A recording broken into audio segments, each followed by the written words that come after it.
permit ka pag nalagaw na. Kung ako nilakawan, ikaw din. Kayo din. Lahat kayo nilakawan. Tapos hihingan nyo kanila ng permit. Mga putang ina ninyo. Walang permit sa pagnanakaw. Kami lahat ng ayos, lahat ng kita namin kinukuha ng tax. Kayo din. Tapos pinaprotektahan ninyo ang mga magnanakaw. Pangina. Hihingin mo ako ngayon ng permit. Susunod ako sa batas. Nagpapasunod ng batas ang presidente mismo magnanakaw. Putang ina permit yan. Sabihin mo sa akin ngayon violation.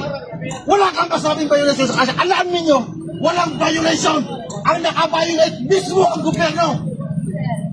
O pumasok ako. Pumunta niyo, sir. Bakit hindi ako pwede pumasok? Walang violation. Pumunta niyo pong tumawid po, sir. Pumunta niyo pong tumawid, sir.